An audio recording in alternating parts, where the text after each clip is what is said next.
여러분, 사람이 살면서 참 안타까운 것 중에 하나가 있다면 그건 잊어버리지 않았으면 좋겠다고 생각하는 것들은 쉽게 잊어버리고, 또 잊어버렸으면 좋겠다고 생각하는 것들은 쉽게 잊혀지지 않는다는 것이죠.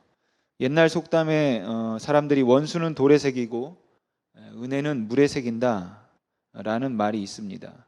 물론 그 안에 그만큼 인간이 악하고 이기적이라는 의미가 있겠지만, 어쩌면 원수는 돌에 새기고 은혜는 물에 새긴다는 그 사실 자체가 우리로 하여금 안타깝게 만드는 것은 아닌가 하는 생각이 든다는 것이죠. 왜냐하면 우리는 잊고 싶어서 그런 게 아니기 때문에 그렇습니다.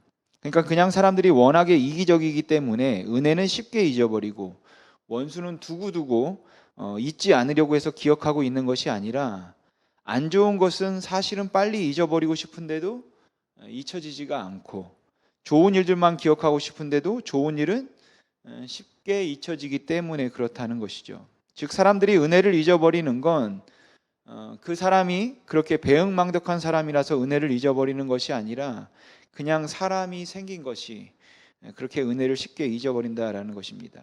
그런데 반대로 원한이나 억울한 것이나 힘든 일들은 그 좋은 일들처럼 그렇게 쉽게 잊혀지면 좋은데, 그렇게 쉽게 잊혀지지 않는다는데 문제가 있다라는 것이죠.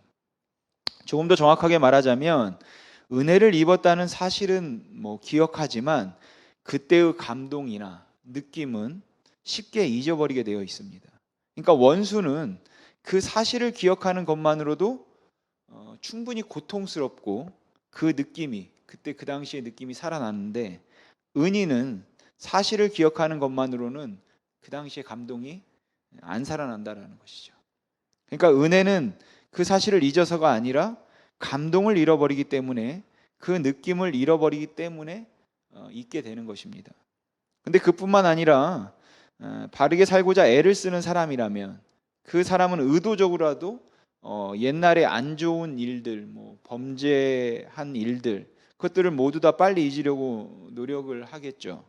또한 새롭게 살려고 애를 쓰는 사람도 의도적으로라도 옛날에 어려웠던 일들, 그리고 고난, 억울함, 원한들을 모두 다 빨리 잊으려고 노력을 합니다. 왜냐하면 과거는 잊어버리고 앞으로의 일만을 생각하며 살아가는 것이 성공적으로 이 세상을 살아가고자 하는 사람들의 지혜이기 때문에 그렇겠죠. 그래서 사실 우리는 할 수 있는 만큼 과거의 안 좋은 것들은 좀 잊어버리고 싶고, 우리의 기억에서 지워버리고 싶은 그런 마음이 있습니다. 그리고 사람들은 그렇게 잊어버리는 것이, 잊고 살아가는 것이 더 지혜로운 것이다 라고 생각할 것이에요. 그런데 성경은 그 고통스러운 과거를 잊으라고만 권하지 않는다는 것이죠. 오히려 성경은 과거의 아픔과 그 과거의 고난을 절대로 잊지 말라라고 가르칩니다. 그래서 여러분, 사람들이 가지고 있는 문제는 고통과 고난의 순간을 잊어버리는 데서부터 비롯된다라는 것이죠. 물론 지금도 충분히 고통스럽다 싶은 분들에게, 지금 힘들어하는 분들에게 지금 당하고 있는 고난, 고통, 외로움, 슬픔, 그 억울함들을 절대로 잊지 마십시오 라고 말을 한다면 잔인한 말로 들릴 수도 있을 것입니다. 그래서 빨리 잊어버려야, 그래야 훌훌 털어버리고 새로운 삶을 살 수 있을 것 같을지도 모릅니다. 하지만 성경은 바로 그러한 새로운 삶을 살기 위해서 절대로 그 과거를 잊어버리지 말라고 권한다라는 것이죠. 여러분, 성경이 그렇게 권하는 이유는 무엇일까요? 그것을 오늘 여러분과 좀 함께 나누고 싶습니다. 여러분, 오늘 본문은 처음 유월절 규례를 제정하는 것에 관한 말씀입니다. 유월은 넘어갔다라는 뜻인데, 그런 뜻으로 바로 유월절이라고 하는 절기가 만들어졌죠. 여러분, 이 본문을 가지고 하나님의 진노가 어린 양의 피를 문설주에 바른 집에는 임하지 않은 것처럼 예수 그리스도를 마음으로 믿어서 주로 모시면, 그러면 예수 그리스도의 보혈로 모든 죄가 사함을 받고 그 사람에게는 더 이상 정죄함이 없어서 구원에 이르게 된다라고 아주 의미 있는 복음의 메시지를 전달할 수 있습니다. 하지만 오늘 저는 여러분에게 이 유월절의 의미가 어떻게 예수 그리스도를 통한 구원을 가리키고 있는가라는 것에 관해서는 말하지 않으려고 합니다. 물론 그것은 너무너무 중요하죠. 또한 문설주의 어린 양의 피를 바른 집에 하나님의 진노가 임하지 않았다는 그 사실이 장차 오실 어린 양 예수 그리스도의 죽음과 또 그를 통한 그 대속의 은혜를 강조하고 있음이 유월절 사건의 가장 중요한 핵심적인 메시지인 것도 충분히 제가 압니다. 하지만 그럼에도 불구하고 오늘은 그 핵심적인 메시지보다는 조금 다른 관점에서 이 유월절과 관계된 다른 두 가지 교훈을 여러분과 좀 살펴보겠습니다. 여러분, 애굽 땅은 이미 9개의 재앙이 내려서 그 참혹하고 끔찍스러운 고난과 하나님의 심판을 생생하게 경험했습니다. 그런 그 애굽 땅에 마지막으로 재앙이 내리는 날 하나님께서는 이스라엘 백성들에게 유월절을 준비하라고 말씀을 하셨어요.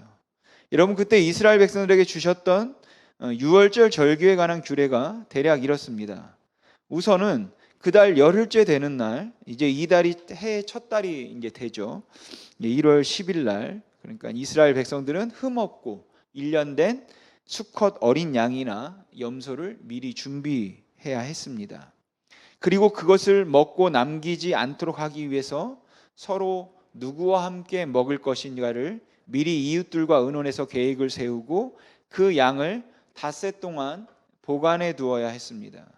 그리고 그 보관한 양을 그달 열 나흘 날 해질 무렵에 잡도록 했습니다.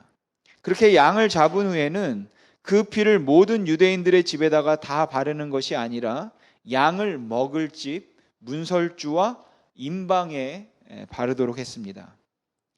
그렇게 바르고 난 다음에는 그 밤 그 집에 모인 사람들이 그 고기를 삶거나 날 것으로 먹어서는 안 되고 반드시 불에 구워서 무교건과 쓴 나물과 함께 먹어야 했죠. 그리고 아주 급하게 먹어야 했습니다. 하나님께서는 양을 먹을 때에 누룩을 넣지 않은 무교병과 쓴 나물을 함께 먹도록 하셨는데 이 무교병이 무엇을 의미하는가는 신명기 16장에 잘 나와 있습니다. 신명기 16장 3절을 보시면 이 무교병, 즉 누룩을 넣지 않아서 부풀리지 않은 그 떡은 고난의 떡이다 라고 불렀죠. 그러니까 그날 무교병과 쓴 나물을 급하게 먹도록 한 것은 이제 애굽 땅에서 당했던 그 고난과 그 고난에서의 구원을 잊지 않도록 하기 위해서인 것이죠. 이런 무교병을 먹도록 한 것은 앞으로 이제 어려움, 고난이 있을 거니까 그것을 미리 염두에 두고 살라고 하는 의미에서 먹도록 한 것이 아니라 애굽 땅에서 노예 생활을 하면서 말할 수 없는 고난과 고통을 당하고 착취를 당하고 그리고 그들이 끔찍하게 살았던 그 순간들을 절대로 잊지 말고 기억해라 라는 의미에서 무교병을 먹도록 하셨고 쓴 나물을 먹도록 하신 것입니다. 그런데 그것을 그들은 먹을 때에 허리에 띠를 띠고 발에 신을 신고 손에 지팡이를 잡고 급하게 먹어야 했습니다. 여러분, 허리에 띠를 띈다는 말의 의미 그리고 발에 신을 신는다는 말의 의미는 무엇이겠습니까? 떠날 준비가 되어 있어야 한다라는 뜻이겠죠. 그렇게 떠날 준비가 되어서 지팡이를 잡고 그리고는 그 쓴 나물과 무교병을 어린 양 고기와 함께 먹으라고 그렇게 말씀하셨습니다. 여러분, 가나안에 정착하면서 이 예식을 매년 6월절마다 했던 이스라엘 백성들의 마음이 어땠을지 여러분 한번 생각해 보시기 바랍니다. 여러분, 이스라엘 백성들은 이미 구원받은 사람들로서 그 애굽에서 탈출해서 광야 생활을 거치면서 그 광야에서는 물론이거니와 가나안 땅에 정착하고 난 다음에 그들은 그 구원의 기쁨을 노래하고 감사하고 축하하며 축제할 수 있었습니다. 그런데 오늘 말씀을 보면 정말 그 구원의 은혜를 잊지 않으려면 그 고난을 잊지 말아야 한다라고 하나님께서 말씀하시는 것 같아요. 여러분, 사람들이 은혜를 받고 은혜에 대한 인정이 있음에도 불구하고 감격을 놓치는 것은 고난을 잊었기 때문인지도 모릅니다. 그래서 잔인하고 끔찍한 말인 것 같지만 고난의 수렁에서 벗어난 후에도 그 고난을 우리가 잊지 말아야 한다라는 것이죠. 여러분, 가끔 어르신들이 지금의 세대를 보면서 지금 한국이 너무 풍요롭고 잘 살고 있어서 물론 그게 큰 복을 받은 것은 사실이지만 그 옛날 어려웠던 시절, 배고프던 시절의 고난을 잊어버렸기 때문에 감사가 없고 나눔이 없다, 뭐 이렇게 말씀하십니다. 물론 저는 뭐 그 시대를 겪은 것은 아니지만 그런 어르신들의 말씀이 맞다고 생각합니다. 그분들을 보면 자식들에게 그리고 이웃들에게 옛날 고생하던 시절의 이야기를 영웅담처럼 말하곤 하는데, 근데 그러다가도 갑자기 눈시울을 붉히면서 그땐 정말 그렇게 배고팠는데, 그땐 정말 그렇게 힘들었는데 하고 감회가 새로워져서 지금 이렇게 사는 것에 너무 감사하다고 그렇게 말씀하시죠. 그러면서 그 당시에 그 은혜를 주었던 분들, 아, 그때 누가 나에게 먹을 것을 주었지, 피난 가다 가족과 떨어져 죽을 뻔했는데 누가 나를 데리고 가 주었지 라며 그 은혜를 다시 기억해내시기도 합니다. 그러니까 지금 내가 누리고 있는 것들과 그 은혜를 기억함으로 인하여서 내가 받았던 은혜, 나에게 은혜를 끼쳤던 사람들이 기억해내는 것이 아니라 그때 그 경험했던 고난과 아픔을 기억해내니까 지금 감사할 것들이 새로워지는 경우들이 더 많더라는 것입니다. 생각하기도 싫을 만큼 고생스러웠지만 그때 그 고생을 잊으면 그러면 은혜의 결과인 지금은 그저 당연한 것이 여러분 돼버리고 마는 것입니다. 여러분, 하나님께서는 이스라엘 백성들이 가나안 땅을 차지하고 난 후에도 애굽에서 종살이하던 때를 기억하기를 원하셨어요. 근데 사실 그 시간은 이스라엘 백성들에게 있어서는 잊어버리고 싶은 끔찍한 때였습니다.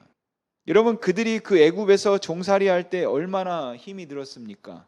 생각만 해도 치가 떨리고 생각만 해도 끔찍스럽고 그 지푸라기도 주지 않고 벽돌을 만들라고 하고 수량을 채우지 않았다고 가차없이 매를 때려서 온몸이 피멍이 들도록 그렇게 매를 맞았던 그 시절, 사람 취급도 받지 못하고 먹을 것도 제대로 먹지 못해서 굶주림에 허덕이던 그 시절, 근데 하나님께서는 반드시 기억하라고 말씀하시며 잊지 않기를 원하셨다라는 것이죠. 왜냐하면 그 참혹하던 노예 생활을 기억함으로 가나안에 정착하고 후에 강국이 되어서 그 주변에 있는 다른 나라들이 그 앞에 와서 절을 하고 그들을 노예로 삼아서 부릴 그때에도 하나님 앞에서 그리고 사람들 앞에서 겸손하기를 원하셨기 때문입니다. 여러분, 이스라엘 백성들은 그 은혜를 잊을 때마다 유월절을 소홀히 여겼습니다. 그리고 유월절을 지키지 않을 때마다 그 백성들은 은혜를 떠났어요. 그래서 하나님은 유월절이 되면 단순히 지금 누리고 있는 그 복에 감사하여서 성대하게 잔치를 벌이고 축제를 하는 것보다 오히려 조용하고 겸손하게 무교병을 먹고 쓴 나물을 먹음으로 과거의 고난을 기억하기를 원하셨던 것입니다. 그리고 그것이 은혜를 잊지 않는 길인 것이죠. 여러분, 저는 지금 우리나라 이 한국 교회가 이렇게 성장하기 이전 그 옛날에 물론 기복주의적인 것이 많고 그래서 교회를 많은 분들이 찾았지만, 그렇지만 정말 교회가 정말 어렵고 힘들 때, 정말 고난과 순환과 배고픔과 굶주림과 그 가난 가운데 있을 때에 정말 많은 성도들이 하나님 앞에 눈물을 흘리며 무릎을 꿇었던 그런 날들이 틀림없이 있었다고 알고 있습니다. 조국을 위해서 기도하고 복음을 위해 기도하지 않을 수 없게 만들었던 끔찍스러운 가난과 독재와 전쟁, 그 고통의 날들이 우리 교회에 있었죠. 그래서 하나님 앞에서 울부짖으며 하나님께서 우리의 기도를 들으시고 우리를 기억해 주기를 원했었습니다. 그리고 저는 하나님께서 그 통곡을 들으셨고 그 눈물을 보셨다고 생각해요. 여러분, 이제 우리 한국 교회는 참 많이 발전했죠. 아마 지금 그렇게 교회가 발전하게 된 것은 그 어려운 시절에 눈물로 기도했던 사람들이 있었고, 그 어려웠던 시절에 정말로 가난한 가운데서 또 하나님을 붙들고 하나님만 의지했던 사람들이 있었고, 힘들고 어려운 그 상황에서도 복음을 전하겠다고 오직 복음에 헌신된 사람으로서 겸손하게 모든 것을 맡기고 살았던, 또한 그 고난 가운데도 굽히지 않았던 믿음의 사람들이 그리고 교회 지도자들이 있었기 때문일 것입니다. 물론 이제 세대 교체가 된 것도 많죠. 근데 그 교회들 중에 어떤 교회는 마치 옛날부터 그렇게 영광을 누렸던 것처럼 그 옛날 그 고난과 고통과 멸시와 수모의 시절이 없었던 것처럼 그것들을 다 잊어버리고 고난의 때를 기억하고 싶어 하지 않는다라는 것이에요. 그 고난의 때를 기억하는 것이 내가 지금 그 복을 누림에 방해가 되는 것처럼 사람들은 생각하고 있다라는 것이죠. 그래서 옛날에 그렇게 겸손했던 교회가, 옛날에 그렇게 하나님 앞에 무릎을 꿇고 기도하며 정말로 철저하게 경건하게 살았던 교회가 성장하기 시작하고 교회가 부흥하기 시작하고 그래서 복을 받았다고 말하기 시작하는 그 순간부터 그 고난의 때를 잊어버리고 지금은 어찌 보면 너무 사치스럽고 너무 교만하고 그리고 어찌 보면 너무 무절제한 모습으로 살아가고 있는 것 같이 비춰서 세상으로부터 지탄을 받고 있는 것 같다는 것입니다. 저는 우리의 문제가 은혜를 잊어서 문제가 되는 것이 아니라 고난을 잊어서 문제가 된다고 생각합니다. 우리의 문제는 구원을 잊어서 문제가 되는 것이 아니라 사실 우리는 죄를 잊어서 문제가 된다는 것이에요. 그러니까 십자가를 잊어버려서 문제가 되는 것이 아니라 죄를 잊어버려서 그렇다는 것입니다. 내가 죄인 되었을 때 여러분 그때를 기억해내지 못하기 때문에 이 놀라운 은혜가 그냥 당연한 것처럼 생각되는 것입니다.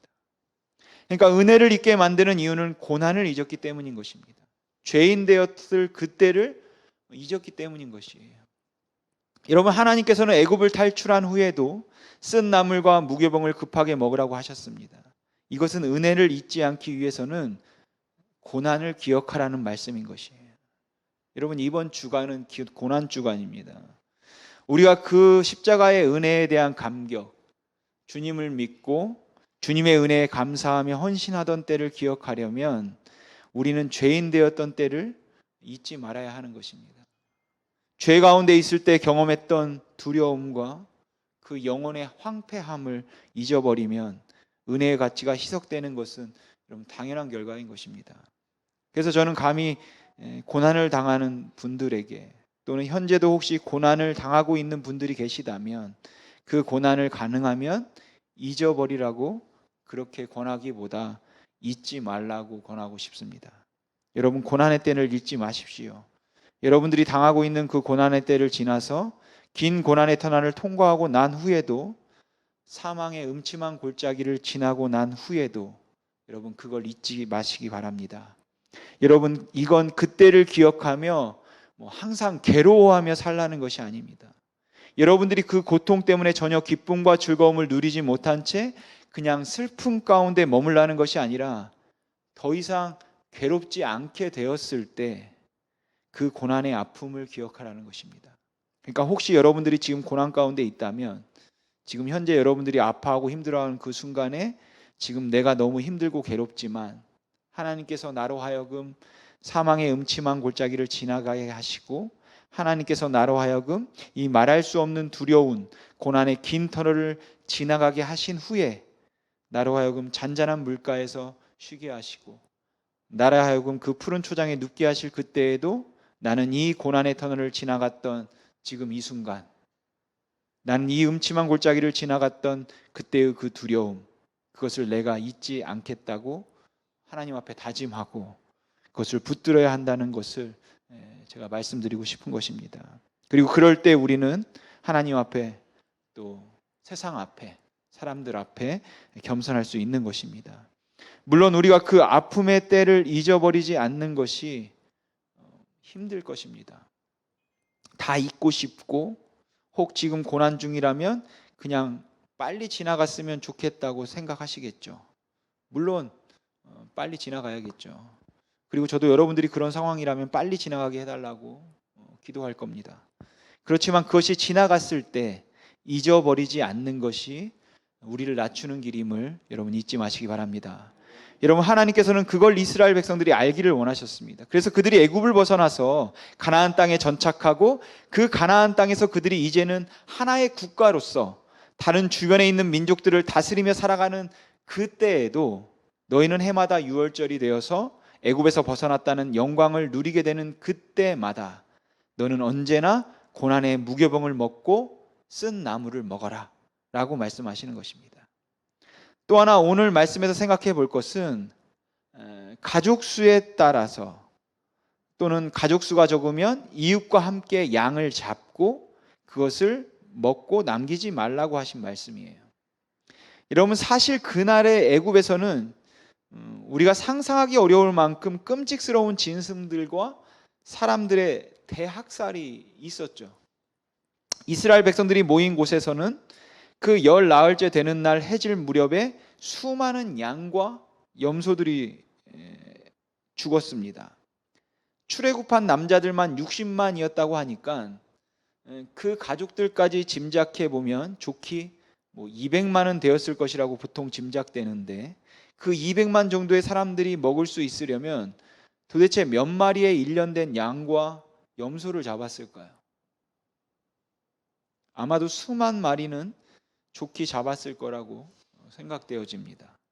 그리고 그 피비린내가 진동했겠죠. 그렇게 이스라엘 백성들이 그 양을 잡고 피비린내가 진동하는 그 사건이 있고 불과 몇 시간 지나지 않아서 이스라엘 백성들이 모여 살던 곳 반대편에서 또 다른 죽음의 소식이 들려왔습니다. 첫 번째 태어난 모든 가축들이, 그리고 애굽 사람의 집안에 있던 첫 번째 아이가 모두 다 죽어나간 것이죠. 이것 또한 가축도 수만 마리, 장자도 수만 아니면 수십만이 죽어나갔을 것 같아요.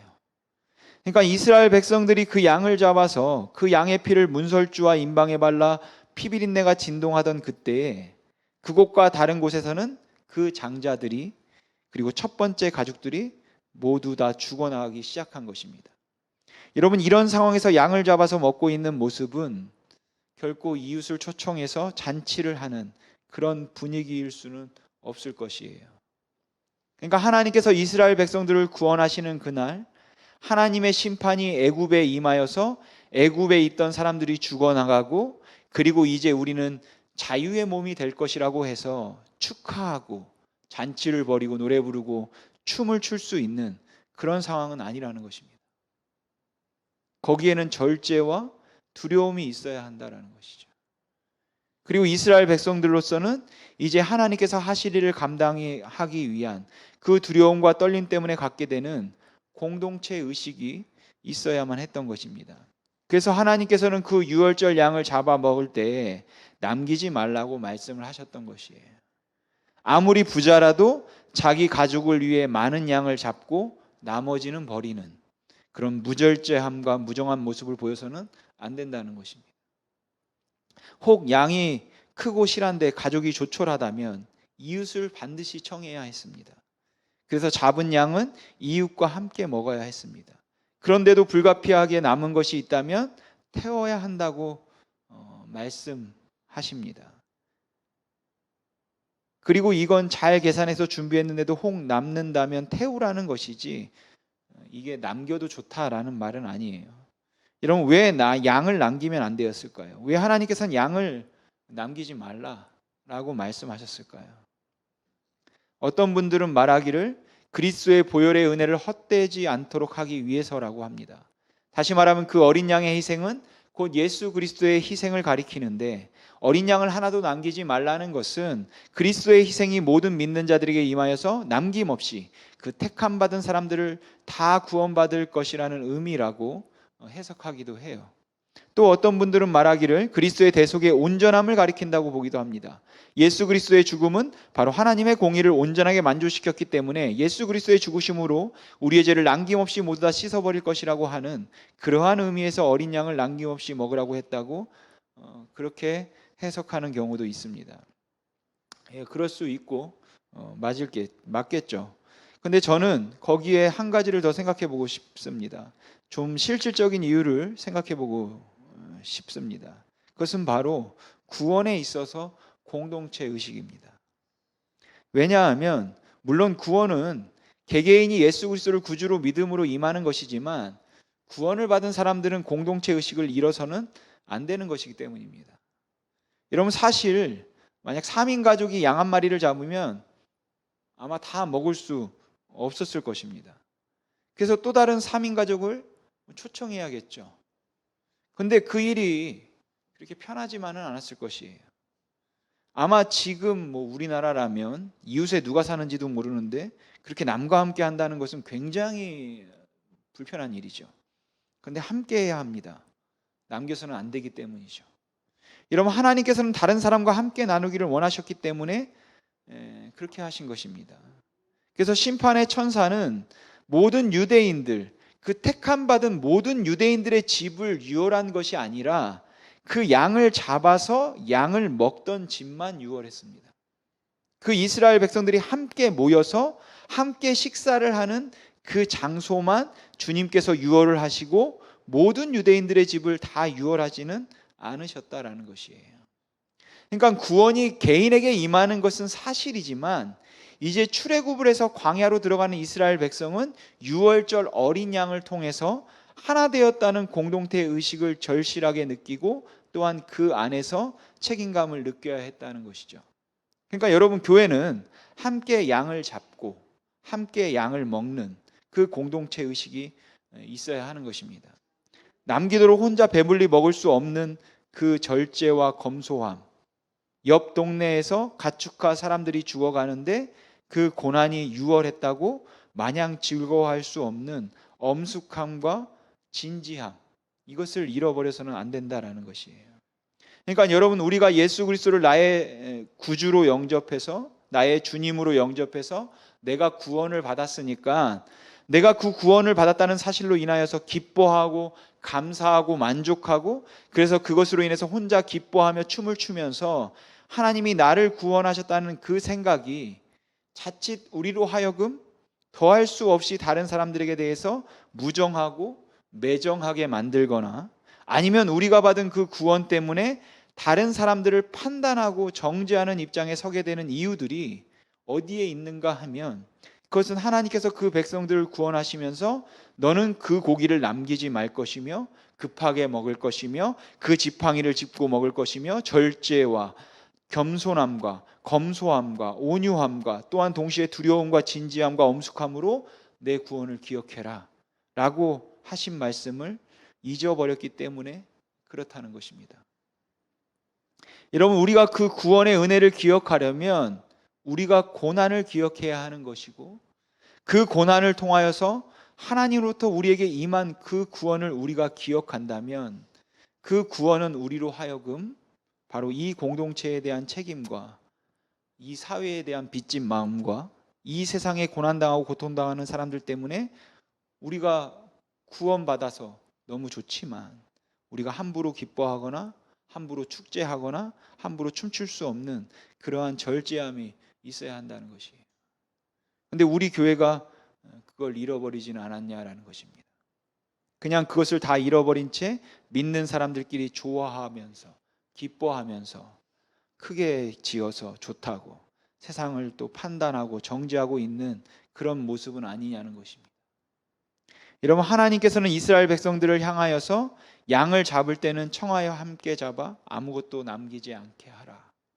그리고 너희가 그 구원의 기쁨을 기억할 때마다, 하나님이 우리를 구원하셨다는 것을 기억할 때마다 너는 그 고난의 때를 기억하라. 그래서 그 무교병과 쓴 나물을 먹어라 라고 말씀하셨습니다. 그래서 여러분, 고난과 아픔, 상실과 절망이 있는 이 세상을 살아가는 하나님의 사람들에게 구원은 그냥 내가 받았으니까 그것으로 끝났다라고 말할 수 있는 것이 아닙니다. 여러분, 하나님께서는 출애굽이라는 감격이나 원수들에게 임한 재앙으로 인해 무작정 흥분해서 좋아하지 못하도록 하기 위해서 그 백성들에게 허리에 띠를 띠고 신발을 신고 지팡이를 짚고 급하게 먹되 아침까지 아무것도 남기지 말라고 말씀하신 것입니다. 이건 꾸역꾸역 다 먹으라는 요구가 아니라 경건함으로 함께 먹으라는 요구예요. 아무것도 남기지 말라는 이 요구는 사치스럽고 무절제하게 그냥 막 축제하고 잔치 벌이라는 이야기가 아니라 오히려 하나님 앞에서 단정함으로 먹으라는, 절제함으로 먹으라는 이야기를 하고 있는 것입니다. 그리고 이렇게 어린 양을 함께 먹은 하나님의 사람들은 함께 구원의 기쁨을 경험할 뿐만 아니라 함께 고난의 길을 가야 했습니다. 그리고 교회란 바로 이렇게 구원의 길을 함께 걸어가는 그 하나님의 사람들의 여러분 공동체라는 것이죠. 여러분 예수 그리스도를 개인의 구주로 믿고 못 쓰이는 일은 대단히 중요한 일입니다. 하지만 그 결과로 만들어지는 공동체에 대한 책임과 소속감, 그리고 동시에 이 세상을 향해서 우리가 보여줘야 하는 절제, 그리고 엄숙함, 이것들을 결코 우리가 관가해서는 안 되는 것입니다. 우리는 그것을 기억해야 하고 우리는 그것을 우리의 삶의 현장에서 드러낼 수 있도록 해야 한다라는 것이에요. 그래서 우리 교회가 하나님께서 나를 구원하셨다는 그 기쁨 때문에 이곳에서 우리가 예배를 드리고 찬송을 부른다면, 그리고 그 예배와 찬송이 진정한 의미에서의 하나님께서 나를 구원하신 것에 대한 기억이라면, 그렇다면 거기에는 우리의 죄에 대한 두려움과 안타까움이 있어야 할 것입니다. 그리고 그뿐만 아니라 그 구원의 은혜 때문에 이 지역사회에서 교회가 어떻게 그리스도를 드러내야 하는가 하는 그 부분에 우리는 훨씬 더 많은 절제와 겸손함과 검소함과 두려움을 보여줘야 할 것입니다. 근데 우리 교회들이 그렇게 하지를 못하고 그냥 기뻐하고 춤추는 그 모습에 아무런 절제도 없어 보이고 우리들만의 리그를 하고 있는 모습, 또한 하나님께 받았다고 하는 그 복에 젖어서 그 가운데 우리가 느껴야 할 그 고난에 대한 기억을 다 잊어버리고 있다면 그건 교회가 마땅히 해야 할 일을 하지 못하고 있는 거다라고 생각됩니다. 사랑하는 성도 여러분, 이스라엘 백성들을 애굽에서 건져내시며 하나님께서는 그들에게 주셨던 그 첫 유월절의 규례가 너희는 잊지 말라, 기억하라였습니다. 여러분, 이번 주간은 고난 주간입니다. 그래서 우리가 예수님의 십자가, 예수님의 고난을 여러분이 많이 묵상하시겠죠. 물론 너무 좋습니다. 나를 위해 그 고난을 당하신 그 십자가에 죽기까지 나를 사랑하신 그 예수님을 묵상하는 것, 그 사랑을 묵상하는 것은 전혀 문제될 것이 없어요. 그러나 여러분, 그에 앞서 그 구원이 임하기 전에 나의 상태가 어떠했는가를 여러분 기억하시기 바랍니다. 아직 죄인 되었을 때에, 아직 그 죄악이 좋다고 뒹굴고 있었을 그때에 하나님께서 나를 위해 아들을 죽인 것입니다. 내가 죄인 되었을 때 여러분 그때를 기억해내지 못하면 그 십자가의 은혜도 그저 그런 은혜예요. 그 십자가의 은혜도 당연한 것처럼 느껴질 뿐인 것입니다. 그리고 우리가 그 죄인 되었을 때를 기억한다면 어찌 세상을 향해서 손가락질 할 수 있겠습니까? 그때 나도 그런 세상에 있었잖아요. 그때를 기억한다면 여러분 세상에 대해 겸손함으로 긍휼함을 가지고 그들을 위해서 우리는 기도해야 하는 것입니다. 이제 구원받았다는 것으로 다 끝났다, 하나님이 복 주셨다, 마음대로 기뻐하고 우리끼리 축제하자가 아니라 구원받은 그 겸손함으로 더 절제하고 더 검소하게, 또한 하나님에 대한 더 경외함, 죄에 대한 경각심과 두려움을 세상에 더 보여주어야 할 줄로 여러분 믿습니다. 여러분, 여러분의 고난의 때를 잊지 마시기 바랍니다. 그 고난의 때를 잊어버리지 않아서, 그리고 또한 우리의 죄를 잊어버리지 않아서 그 놀라운 십자가의 은혜가 나의 삶에, 그리고 나를 통해 세상에 보여질 때 싸구려가 되지 않기를 주님의 이름으로 소망합니다. 기도하겠습니다.